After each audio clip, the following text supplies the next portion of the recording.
You know what to say. Just make an announcement. Oh, waiting out there. It's about ready.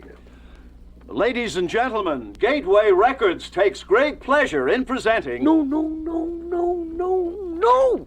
Not pleasure. Pride. Pleasure is something you have at home. Pride is when you do it in the open. Takes great pride in presenting. A young man recently picked as the comic find of 1922 by the shopping news of Greenwich Village. Greenwich Village, that's a little area in New York where a man with moderate means can live like a queen. Direct from 2 successful days. Direct from 2 successful... No, not Drek. Direct. This guy don't talk good English right. Einstein was right. MC square. Now just make some kind of an announcement. Ladies and gentlemen... No, that's too fast. Give them a chance to identify themselves. It's ladies and gentlemen, dash. Now when you make the announcement, speak with clarity, dignity, and enthusiasm. Speak. Ladies and gentlemen, Gateway Records takes great pride in presenting the world's foremost authority, Professor Irwin Corey. Now, that's the way it should have been done right from the beginning. Don't screw up. These introductions are so important.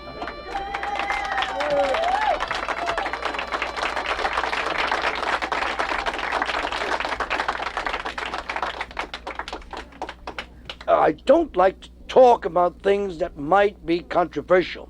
I don't want to talk about things that will annoy the kakistocracy to the extent that the possibility of their objectives might not be commiserate to the form and philosophy that most of us do endure. It was Proudhon who did write The Philosophy of Poverty. Well, there was another man who wrote a book, and his book was The Poverty of Philosophy. Now, that's one thing that I don't want to talk about. And then there's another subject. We can't talk about sports. So I think baseball is out. But what we will discuss is music, religion, and politics, because I think these are things that we can come to some common conclusion, rather than to abate those who feel regulated by osmosis to concern themselves to the areas provided by those who have succumbed to this mortal obligation, which is known to develop some facade. The first words in the great book says, in the beginning, there was 2 out. But there was Adam and Eve, 2 lonely people, in a garden given to them as a legacy from someone that they weren't aware of, since they knew nothing. Absolutely nothing. They were the only dumb people in the world. But the serpent was smart. The serpent had a brain fully developed, even before the Neanderthal man. A serpent spoke in perfect Greek. But they didn't understand Greek either, because they were the first. So he said to them, eat the apple, you'll get knowledge, you'll know what's good and evil. And Eve, who was dumber than Adam, said to Adam, ooh, eat apple? And Adam was amazed, a word apple coming out of her mouth. Apple? Adam went over and he took a bite of the apple. And he looked at Eve and he said, 1 and 1 is 2. And he took another bite, and he looked at Eve, and he said, the cosine of a triangle is equivalent to the hypotenuse. He took another bite, and he said, philosophy is nothing more than the intelligence created. And Eve looks up at him and says, no shit. Now, this proves that there was a concrete effort on the part of them. And even before Eve, it was more of a departure from ordinary directions. Couple of snakes in the garden, 4:30 in the afternoon, Adam leaning against a tree, and the birds and the bees and the flowers, and Adam was doing nothing but amusing himself by that abuse. And God looked at Adam and said, Adam, stop that, don't do that. I'll get you a handmaiden. And this started the first massage parlors even in them days. After all, a handmaiden has still made... I remember this beggar, bum, walking the street and saw a very wealthy woman alighting from her Rolls Royce, walked up to her and says, Madam, I'm broke, can I borrow $1? And the madam straightened up and says, neither a borrower nor lender be. Shakespeare. And the bum looks up at her and says, fuck you, Tennessee Williams. Now you can see that Tennessee Williams is more quoted than Shakespeare. Everybody says it, and he doesn't get any royalties for that. Now, this is proof that there is some continuity in the developing thought that brought about this particular objectives. I mean, it reminds me of a man who was blind, walking across the street. A fella helping him. The blind man says, thank you very much, you're helping me like that. I'm blind ever since I'm born. I'm 85 years old. You're wonderful. What are you, a person? A boy? A man? What? The fella helped him and says, listen, let's get on the sidewalk. Get knocked down in the street. He says, oh, thank you very much. You saved my life. What are you? I don't know what you are. I don't know what I am. Tell me, maybe you can help me out. Am I tall? Am I short? Am I fat? Am I skinny? The helper says, cut out that Jewish accent. You're black. This shows that you can't go from one place to the other without feeling that there would be something to help to scrutinize. That's one of the things. Then there's a lot of other things. The story of Passover. It's when the Hebrews who became free because of their own energy. Not Moses. That's like, when people think that it was Moses, I'm not quite sure. They're not sure about it because as it was written, and lo and behold, when it was said that it was the Hebrews who were slaves in Egypt for 600 years. 600 years building pyramids. There was nothing else to do. And Moses, the only illegitimate son of Pharaoh's daughter, she told her father she found it in the bulrushes. You believe that shit? I mean, there was Moses standing on Mount Sinai. He says, here, we'll build a hospital.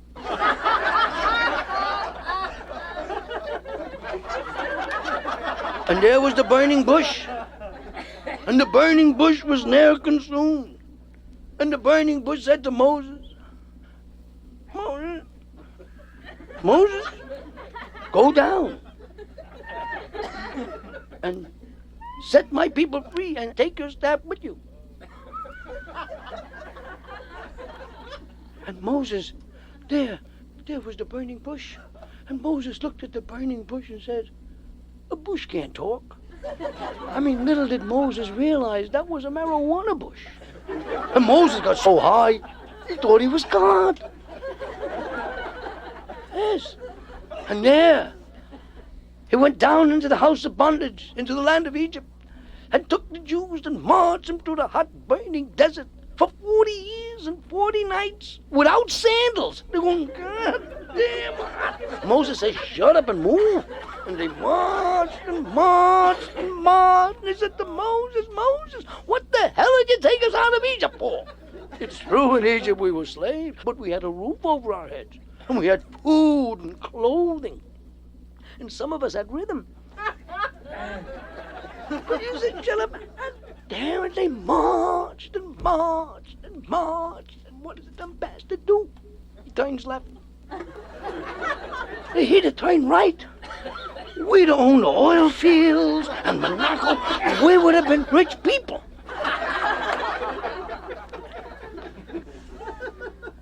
And they say that the Jews have all the money. It's true. Morgan, Mellon, Rockefeller, DuPont, Getty, Hughes, Henry Ford, Queen Elizabeth. All these Jews got money. I mean, you show me a Jew without money, I'll show you a Gentile.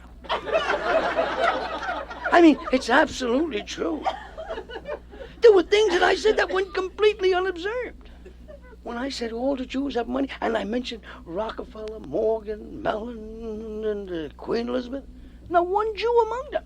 It's true that the Jews had money once, but you Christians borrowed it and never gave it back. And that's one of the reasons that we have. A lot of other things I wanted to talk about. That great song, Mine Eyes Have Seen the Glory of the Coming of the Lord. Now, that happened 2,000 years ago. Billy Graham says he's going to come again. Oh, if he comes again, Kansas City is going to become a seaport. I mean, let's face it, it's Noah's Ark all over again. Get the rowboats. Oh, up like Boulder Dam. 2,000 years. Well, let Billy Graham live in his fantasies. But that's it. And by the way, there wasn't one Jew at Watergate. So we want to bring up different facts. Because in 1776, King Georgia, they named the state after him, Georgia. Well, in 1776, King George sent over governors to rule the colonists. Colonists, oh, you've been appointed to govern us? Well, we disappoint you. Disappoint you? Yes. After all, that's how Ford got in. Nixon appointed him. When the election came, the people disappointed him. And that's how Carter got in. On Ford's disappointment. Well, I didn't vote for Carter, but I felt that he was a good man due to the fact that he did admit publicly in a Playboy interview that he has committed adultery 45 times in his mind. I mean, every time you see Carter smiling, he's having another affair. So I say it's best to have him think in his mind rather than fucking us up. So therefore, I think that the Indianapolis 500 were all innocent. Although many people object to that particular quick conclusion. Even a great President Johnson, one of the great presidents of his own time. It was he who said that democracy can only endure and develop continuity if we get together. We've got to get together. We've got to get the English together with the Turks, and the Turks with the Germans with the Irish with the French with the Italian, and all get together and beat up the Polacks. And there was a great man, Johnson, followed quickly by another greater man, Nixon. Didn't he say, when everybody said, oh, what's the matter with you? He says, I have phlebitis. Phlebitis, my ass, that was syphilis. I mean, you can't screw 200 million people and not get something, and that's right from the very start. And this Reagan, he's going to die of syphilis by his own hand. Oh, you ask me if I'm positive. I'm cocksure.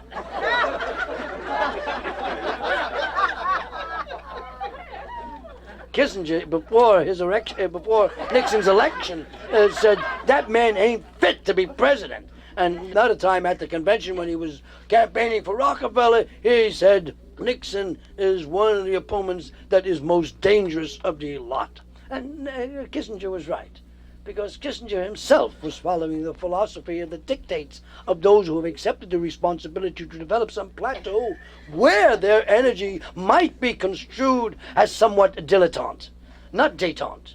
Détente and the uncle did not have any relationship with the fact that the Wall of China, which was one of the great marvels of this century's past, according to the latest reports recently tabulated from the Peace Corps, which was started by Kennedy, where they would send people to various countries, Afghanistan, Tripoli, and to China, especially to China, where they taught them to build walls.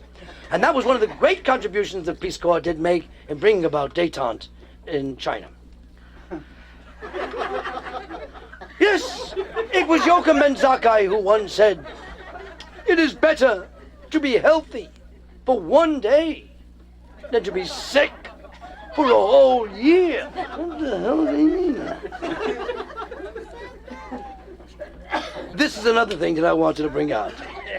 You can't have a third party in the United States as long as you have one party operating under two different names. That's how Koch got in. The Republicans put him on their party, and the Democrats put him on their party. So therefore, the two parties have negated each other, and therefore the country became finally unified in New York City. Because we have the police department under the direction of the one party, which we don't know its name, and therefore causing us to feel protected up there. If you go to New York, I'll tell you a lot of things that are strange. You can ride the subway in New York for 75 cents. There's a sign in the subway that says, if you spit on the subway floor, you're liable to a $500 fine, a year in prison, or both. But if you vomit, you get away with everything.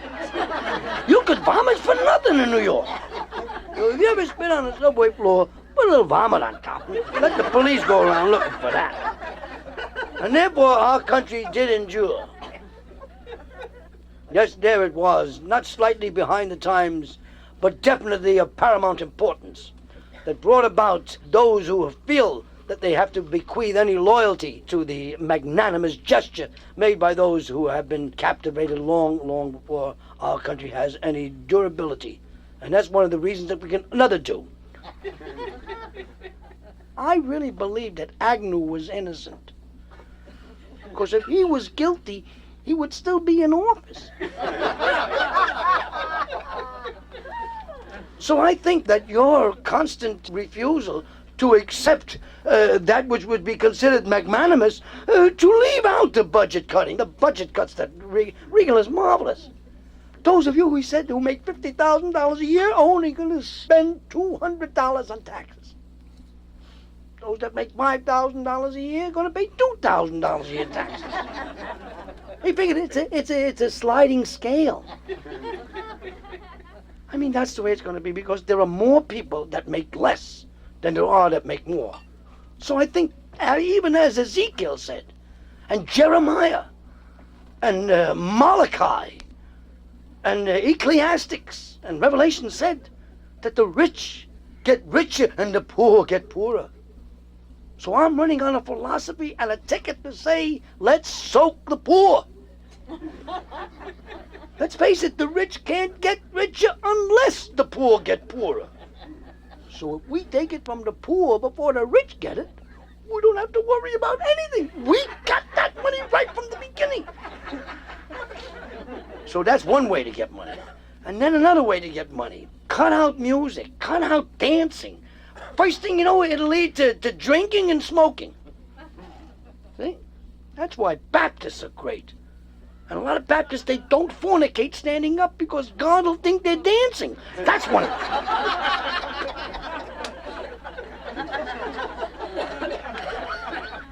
So I say to you, it's Christmas or past Christmas and the New Year is approaching. So my philosophy is, it is better to receive than to give. A lot of people say it's better to give. Well, you want to give? Give. You finally give so much, you say, hell with it, I gave it up, and that's it. But you never get tired of receiving. So my philosophy is to you people, don't earn more than you could spend, but spend more than you earn, and die in debt. Now, if you owe a lot of money, you're going to live long. I mean, the people you owe it to are going to make sure you live long. I mean, say you die at 75 and you owe $300,000. To amortize that loan at $30,000 a year would take you, with accrued interest, 18 years to pay it off. So you actually live to be 93. Because you're living on money you would have made if you lived that long. So my suggestion to you is to borrow to attain this affluent position. Borrow. Start with your friends. Borrow from your friends. And when they ain't got any more money, make new friends. But keep borrowing. Borrowing is the thing that will bring about the joy of whatever experiences one can endeavor.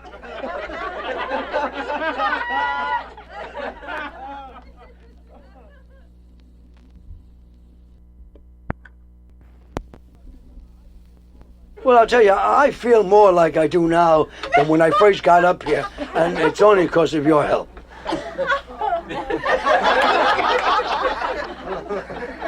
There's so much tension in the Caribbean. There's so much tension in the Western Hemisphere, where Cuba and the Dominican Republic and El Salvador is concerned. I know how to relieve that tension.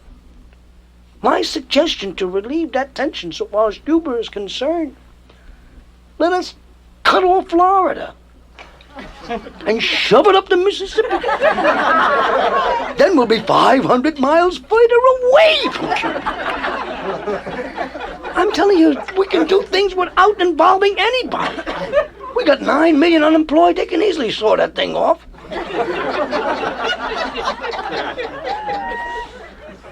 Don't even have to do anything. Just lay it flat along Louisiana.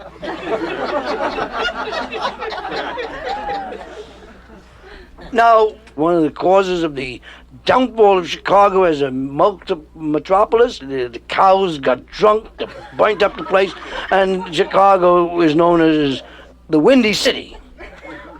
It comes from the fact that music started, jazz started, where sometimes you hear a clarinet would team up with a brunette and they would go flat together in the lower registers. This flatness or flatulence made Chicago the famous Windy City.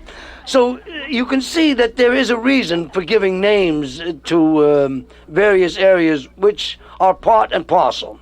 Just as our former president and present president have both said, not yet in conjunction, but when they said, we got to unite the country. What my suggestion would be to get rid of Montana, South and North Dakota, Arkansas, and the other thing right down the middle. And with all that land expropriated, we can squeeze the country together, and to unite it would be more of a victory of geography rather than a political persuasion. We know that Nixon is the ventriloquist and that Reagan is the dummy.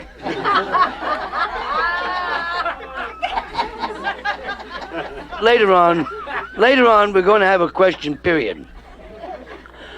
So, madam, when your period comes up, we'll discuss it.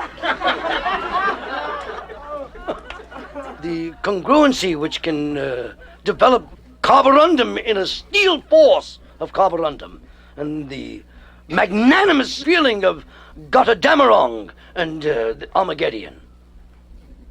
Oh, two great personalities in that great opera, Off to Aida. But I was going to sing a song for you. A lot of people don't realize it's a story, the marriage of Figaro, Largo al Factotum. For those of you who don't understand the scenario, it's very simple. It's about a young lady who's caught up by a tailwind following an OPA inspector, which you can see how old this goddamn story is. And they don't like each other, but the tailwind keeps them going. And there is a lot of discrepancies in the developing libretto, which people seem to find misleading. But it is relevant to the main thrust. And the arguments that ensue and the hostilities that develop are only created in order to bring about these arias. It was in the third act when Pamela, renouncing the falderal and the gay huzzah, goes to her father, the great impresario, and bids him banish his feelings of mortification and intercede. Since he speaks only Italian, he don't know what the hell she's talking about. The thing goes right down the drain. Yes. So what does happen in the song by itself leads us to the point where Figaro, he tells her, you go Figaro, which in Italian has a different meaning, just like in the Tower of Babel, which was about 5 stories high, and when God saw what they were doing, what they had in their minds, another 2 stories and they would have met him, and at that time a story was only about 10 feet, so 70 feet high, they would have caught him. I was up 35,000 feet coming to Fort Lauderdale. God didn't do nothing to me. We got men on the moon, doing things that they could do very well if we save $30 billion. Well, we must understand that there is intelligence on other planets, but somehow they found life on Earth. And the White House is now in some kind of confrontation trying to do away with it. So I think that we must be more concerned with little old Earth than the fact that the moon might be a satellite for communism.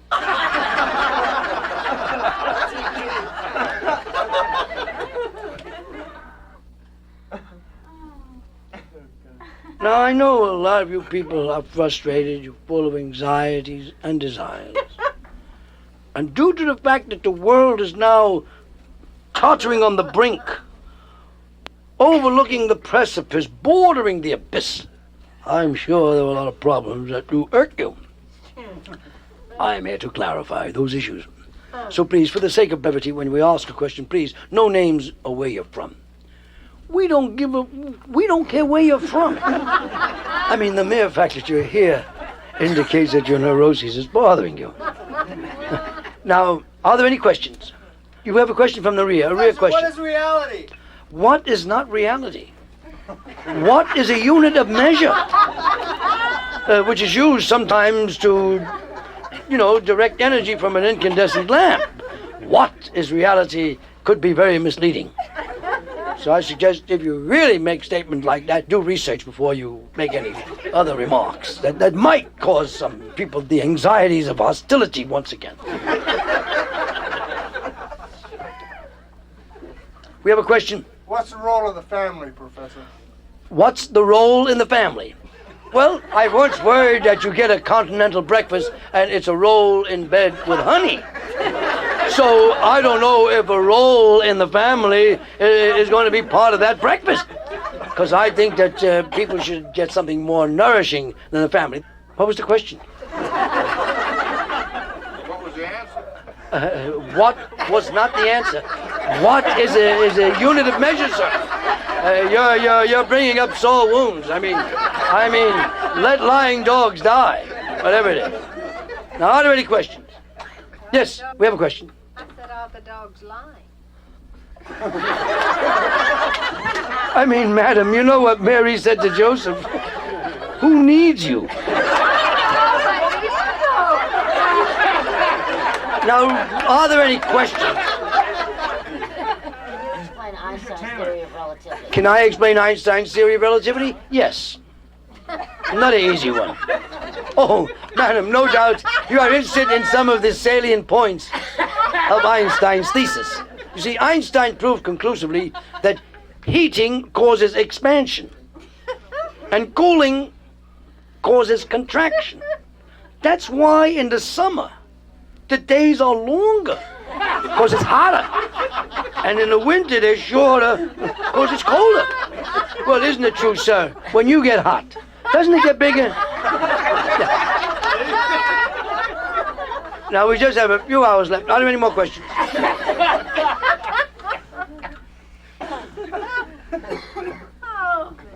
Why is the sky blue? You see, why is the sky blue? Well, that's a two-part question. First, you asked why.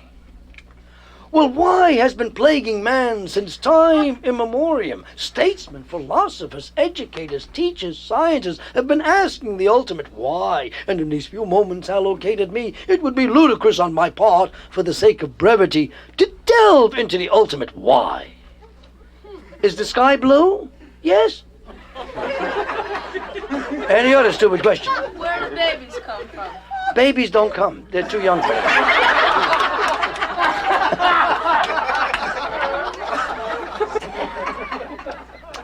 Any other stupid question? What's instantaneous human combustion? What's instantaneous human combustion? Well, let's face it. It has to do with life, and what is life? Life is an amazing phenomenon. It's a miraculous process that has no meaning or purpose. I mean, life is life is fun. I mean, you've got to understand, sir, that the second time you abuse yourself is because you wanted to. You see, the first time was an accident.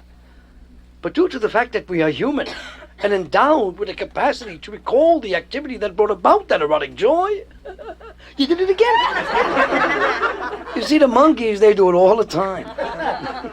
They don't know it ain't the first time. I mean, even the amoeba, when it feels lonely, it goes in a corner, rub-a-dub-dub, and there's two of them. It's called binary fushy, hence the expression, go fuck yourself.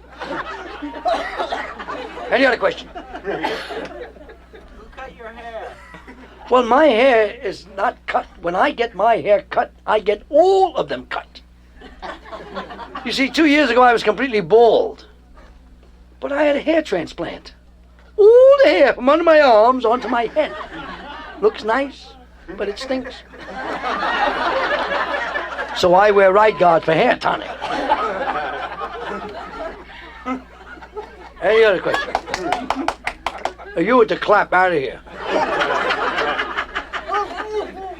Now, we just have any more questions?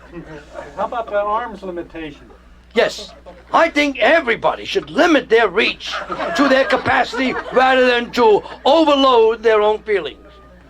73 inches is the most you can have. Goddamn idiot over here. Now listen, are there any questions? Now we just have these few hours left. How about handgun control? What? Handgun control. Yes, guns don't annoy me at all. It's the bullets that scare the shit out of me. So I think that gun control is a farce. We should have a minimum production of bullets, and they should be only given to the president's aide. I don't believe in assassination. No, we know that bullet that went through Kennedy's neck and out his throat, and then twirled around into Connolly's arm, and then twirled again into his leg, and then twirled again for 14 years, lay in the air, and then finally landed in Reagan's chest. Now that proves the one bullet theory. Because it couldn't have happened any other way. So I don't believe in assassination. There are other ways. Did it kill him? Didn't kill him, he died for our sins. Any other stupid question?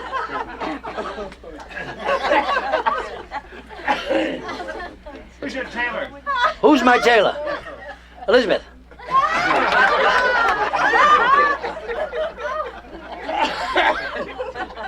Now, are there any other questions? Where did Vincent Van Gogh?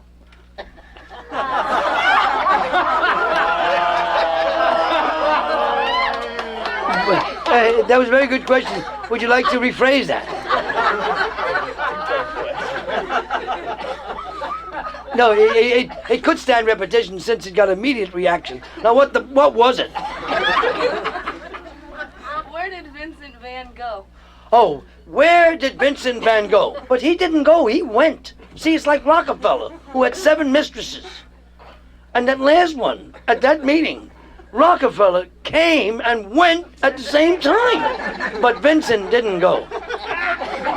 Didn't even come.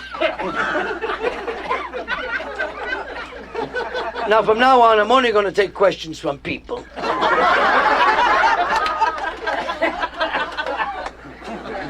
Any other questions?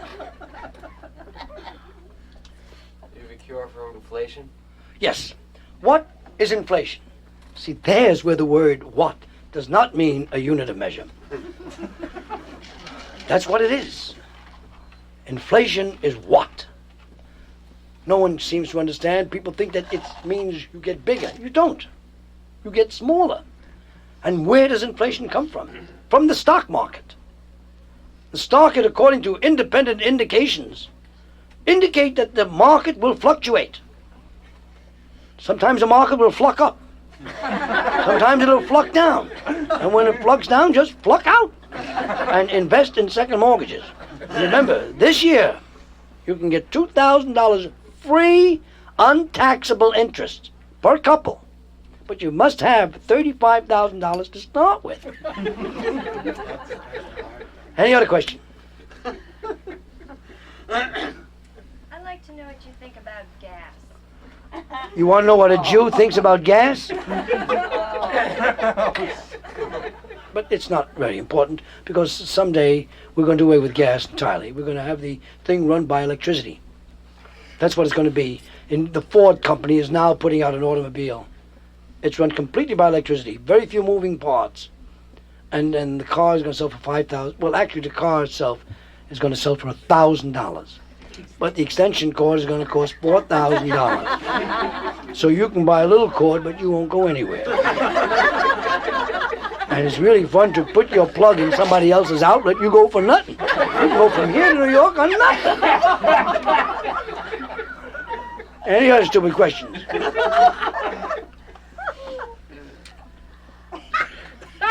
Major Mars, where are you from? I come from the front like everybody else, I imagine.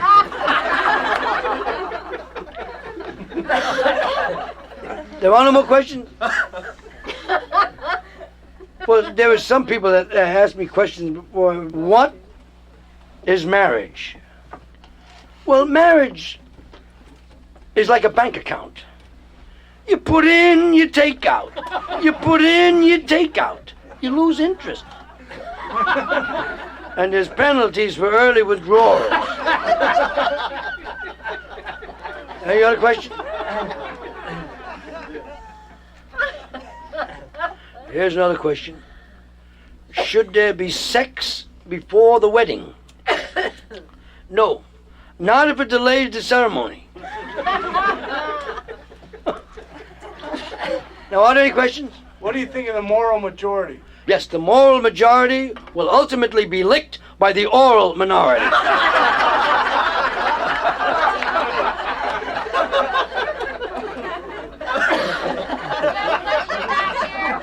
We have a question?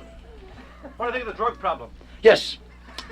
I think that we can eliminate the marijuana problem very simply by just having one joint session with Congress, and I don't think that they will be wondering about any particular thing because who's fighting? They don't care. Right. Even though the Nixon isn't here to defend himself, I don't think he needs any defense because we always know that Nixon is one man. We always know when he's telling the truth. When he strokes his chin, he's telling the truth. And when he strokes his ear, he's telling the truth. When he puts his fingers over this, he's telling the truth. When he moves his lips, he's lying. So I want to thank you. I want to thank each and every one of you individually. Now, it won't take long. So, ladies and gentlemen, this concludes this seminar for this evening. However, we do hope that due to extenuating circumstances, this is only a moment and just a bridge in that gap that will soon hurdle these obstacles and go forward behind the vanguard into the future. And I feel that with your help, we can minimize the destruction that the forces of evil have developed in a serene and applicable territory. And that's why we have accepted the responsibility. For it was said even as of yore, V'rekowadonoi Ponavalecho, where we will finally build the Tower of Babel and meet our Maker face to face. Will I behold him, for he shall come again. And remember, Wichita, Kansas.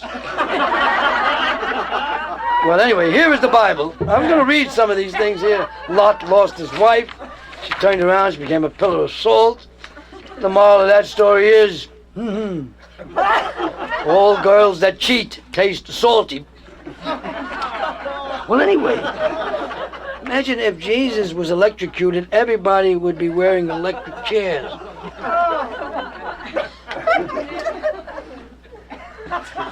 Well, anyway. Well, here it is. 700,000 animals in Noah's Ark. 700,000. They were out there for 40 days and 40 nights. Elephants, kangaroos, hippopotamuses, lions, all shitting. They couldn't get that crap off. They were shoveling it for months. I mean, if it wasn't for a spade, nobody would be here. And out of the Ark of Morah, which was made of shittim wood, as Moses said to the guys, go out and give me some shittim wood. They'll build this ark out of shittim wood. And why did they call it shittim wood? because it was brown and it floated. Well, that's it, ladies and gentlemen. I want to thank you. And remember that these are just a few days which we have, and as we go slowly away from the microphone.